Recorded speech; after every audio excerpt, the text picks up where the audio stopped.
develop your next 90 days, right? You need your 90-day game plan.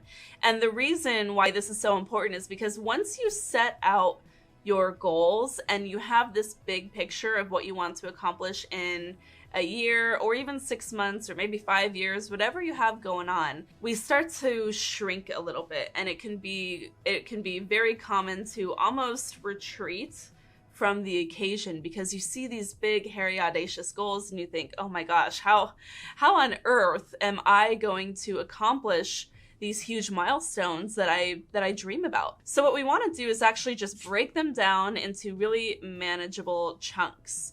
And the first chunk is always the next 90 days. So regardless of whether you're watching this around New Year's or even later in the year or the future, you want to just take a look at the next 90 days because that's going to be your first sprint, right? A lot of times we can get super overwhelmed by these big ideas, but if we can just break them down into, okay, what's next in the next 90 days and what tiny actions can I take each week to get closer to that? If you can break it down in that way, it seems much more manageable and much more empowering as well. But really what you want to do is just think about what you can do in the next 90 days, break that big goal down into monthly milestones and projects, and then carve time out in your calendar each week to get there. So for example, if in the next 90 days your big goal is to select a CRM and upload your database and leads into that CRM, you might have a few due dates in the next 90 days. In the next 2 weeks, you're going to have a hard decision date on which CRM you will be choosing.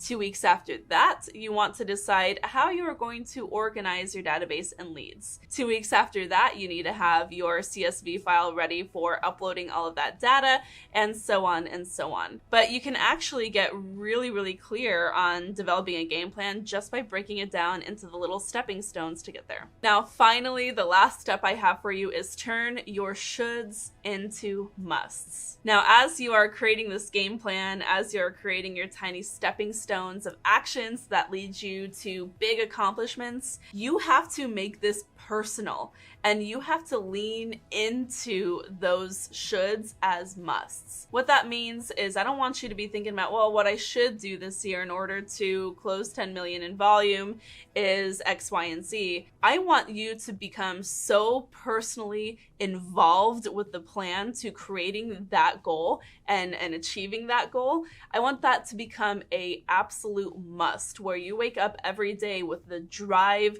to make it happen. How do you do this, especially throughout the year after you maybe lose steam a little bit, or you get tired and hungry throughout the day and it can be hard to stay on track? I've been there. What you want to do is keep these goals and milestones very visible. So you want to make sure that you have a way to keep your goals and the things that you want to accomplish for the year basically in your workstation where you see them every single day. We use a couple of tools to help make this super easy and fun in the Market Authority Academy, but do what feels right for you. And then you also need to be scheduling in strategic moments throughout the year to track your progress and realign these goals with your why. So I know that I'm talking about Kickstart, which feels like right now, okay? But a Kickstart is only going to be effective for your business if you can follow through in the long run, which is why I'm talking about let's make sure that we are building in a plan for success now at the beginning so that we don't just have a big rush of motivation and then taper off and kind of fizzle out throughout the year, which is what happens with a lot of agents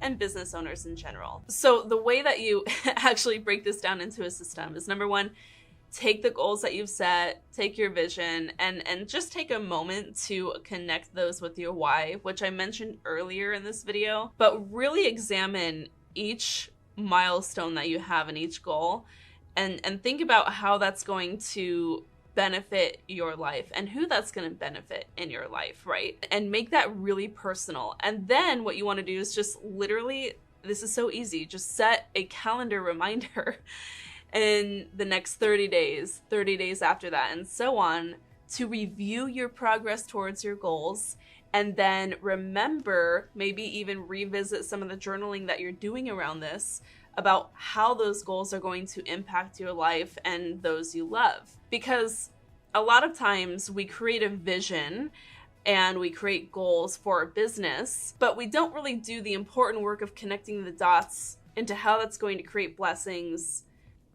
in our life, right? And they both have to be aligned. You can't create goals for your business if it's going to throw your personal life and your relationships and the way that you show up for those you care about out of whack. We don't want to do that. This is also going to really help you understand whether or not you need to be pivoting throughout the year, right? A great way to help a kickstart actually follow through is giving yourself permission to pivot when it makes sense to.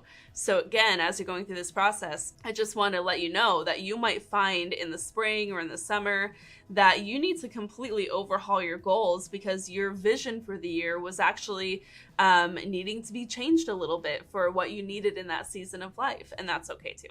Okay.